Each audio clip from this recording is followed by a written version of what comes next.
رب اشرح لی صدری ویسر لی امری واحلل عقدۃ من لسانی یفقہوا قولی صلاۃ و سلام علیک یا رسول اللہ وعلی آلہ وصحبہ یا حبیب اللہ۔ آج ہماری جو نشست ہے اس کے اندر ہم انشاءاللہ تعالی حدیث نمبر 23 اور حدیث نمبر 24 اس کا مطالعہ کریں گے۔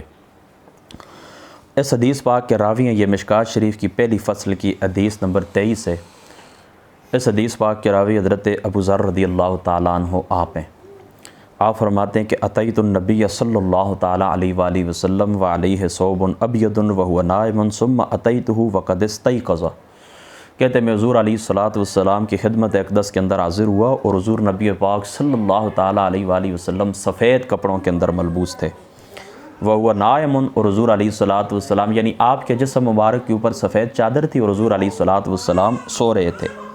ثم اتیتہ وقد استیقظ، پھر جب میں دوبارہ حضور علیہ الصلوۃ والسلام کی خدمت پاک کے اندر حاضر ہوا تو آقا علیہ الصلوۃ والسلام کی ذات اقدس جاگ چکے تھے۔ تو فرما فقال ما من عبد قال لا الہ الا اللہ ثم مات علی ذلک الا دخل الجنہ۔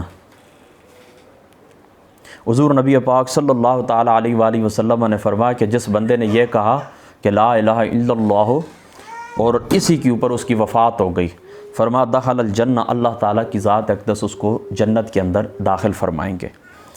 قلت، تو حضرت ابو ذر فرماتے ہیں کہ پھر میں حضور علیہ الصلوۃ والسلام کی بارگاہ اقدس کے اندر عرض کرنے لگا ان سرق و ان زنا، اگرچہ وہ چوری کرے اور اگرچہ وہ برائی کرے یعنی زنا کے اندر مبتلا ہو، وہ ان سرق، اچھا یعنی وہ چوری کے اندر مبتلا ہو اور زنا کے اندر مبتلا ہو۔ قلت، تو حضور نبی پاک صلی اللہ تعالیٰ علیہ وآلہ وسلم نے یعنی میں نے 3 مرتبہ، آسان سی بات آپ کو یہ بتاؤں، 3 مرتبہ انہوں نے یہ کہا اور حضور علیہ الصلوۃ والسلام فرماتے ہیں ہاں اسی طرح یہ ٹھیک ہے۔ فرما وَإِن زَنَا وَإِن سَرَقَ عَلَىٰ رَغْمِ أَنْفِ أَبِي ذَرٍ، فرما اگرچہ ابو ذر کی یہ جو ناک ہے یہ خاک کے اندر ہی ہو پھر بھی اسی طرح ہی ہوگا۔ یعنی جو بندہ لا الہ الا اللہ کہنے والا ہے، کلمہ طیبہ پڑھنے والا ہے، مومن ہے، ایمان لانے والا ہے، اس کو اللہ تعالیٰ جنت کے اندر داخل کریں گے اگرچہ وہ گناہوں کے اندر یعنی زنا چوری وغیرہ کے اندر مبتلا ہو، اگرچہ ابو ذر کی یہ جو ناک مبارک ہے یہ کس کے اندر ہو، خاک کے اندر ہی کیوں نہ ہو۔ اور پھر اگلے حدیث پاک کے الفاظ یہ ہیں آخر میں وَإِذَا حَدَّثَ بِهَذَا قَالَ وَإِن رَغِمَ أَنْفُ أَبِي ذَرٍ۔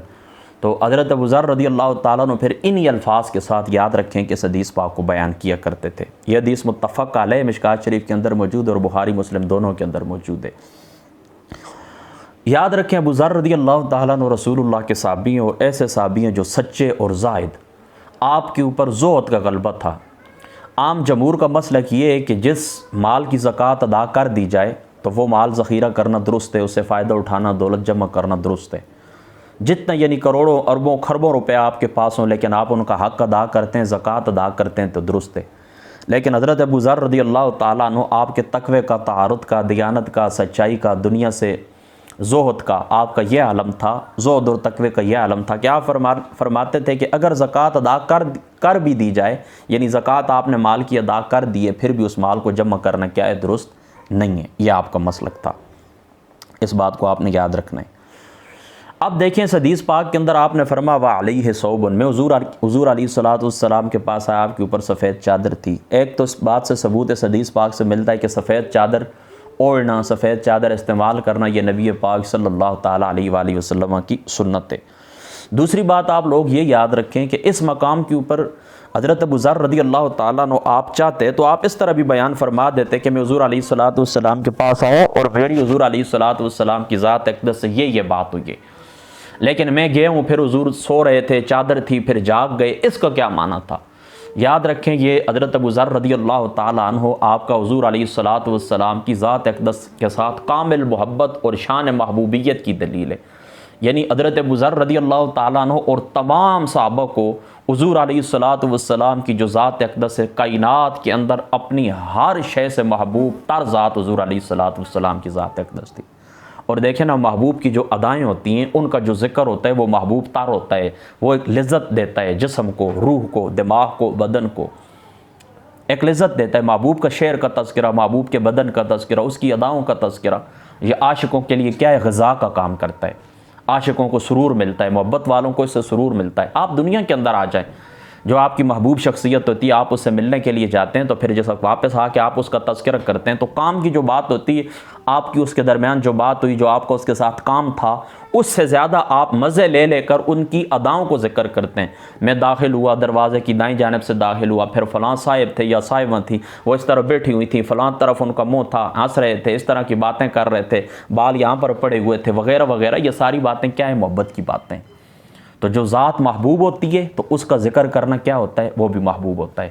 اس کا ذکر کیا ہوتا ہے؟ وہ دل کو، وہ آنکھوں کو، وہ دماغ کو تراوٹ دیتا ہے۔ اس لیے یہ ایک عاشقوں کا انداز ہے، محبت کرنے والوں کا یہ ایک انداز ہے۔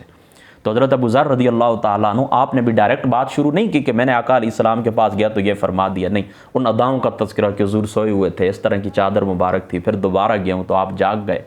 ٹھیک ہے، میری بات آپ سمجھ گئے۔ اور دوسرا اس کی طرف یہ بھی اشارہ تھا کہ میرے اور حضور علیہ الصلوۃ والسلام کے درمیان کوئی دوسرا نہیں تھا، کامل تعلق ہے میرے حضور کے ساتھ، اس طرح کا آنا جانا تھا، اس طرح خلوت اور تنہائی کے اندر محفلیں تھیں، لہٰذا میں نے حضور علیہ الصلوۃ والسلام کی ذات اقدس سے جو بات سنی ہے تو کامل توجہ کے ساتھ سنیے، کامل بصیرت کے ساتھ سنیے۔ اور محدث دہلوی رحمۃ اللہ تعالیٰ علیہ، آپ نے اس طرف بھی اشارہ کیا ہے کہ ہو سکتا ہے کہ نیند کا تذکرہ اس لیے بھی یہ کیا ہو کہ حضور علیہ الصلوۃ والسلام کو یہ الفاظ اس نیند کے اندر القاء کیے گئے ہوں، یعنی اٹھ کر حضور علیہ السلام جب جاگ گئے تو حضور نے یہ جو الفاظ ارشاد فرمائے، تو ہو سکتا ہے اسی نیند کے اندر جبریل امین نے، اللہ تعالیٰ کی ذات اقدس نے آپ کے قلب مبارک کے اندر یہ الفاظ القاء کر دیے ہوں۔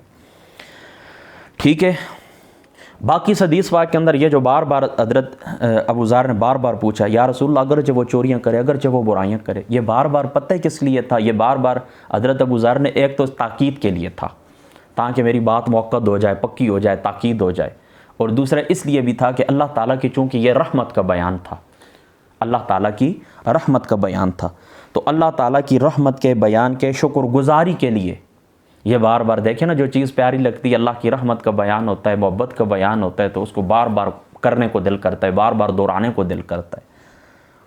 تو ابو ذر رضی اللہ تعالیٰ عنہ، آپ نے بار بار ان الفاظ کو اس لیے دہرایا تاکہ اللہ تعالیٰ کی رحمت کا خوب بیان ہو، اللہ تعالیٰ کی رحمت کا تذکرہ ہو، اور لوگوں کے اوپر یہ بات واضح ہو جائے۔ اس بات کو آپ سمجھ گئے۔ اور یہ بات بھی یاد رکھنا کہ حضور علیہ الصلوۃ والسلام کی ذات اقدس نے یہ جو فرمایا ہے کہ اگرچہ ابو ذر کی جو ناک ہے یہ خاک آلود ہو جائے، یہ اس بات کی طرف اشارہ تھا کہ حضرت ابو ذر رضی اللہ تعالیٰ عنہ آپ اس بات کو ناپسند فرماتے تھے، یعنی آپ یہ پسند نہیں فرماتے ہیں، آپ یہ فرماتے ہیں کہ بندہ گناہ کے قریب بھی نہ جائے، یعنی زنا چوری کرنا تو بڑی دور کی بات ہے، وہ قریب بھی نہ جائے۔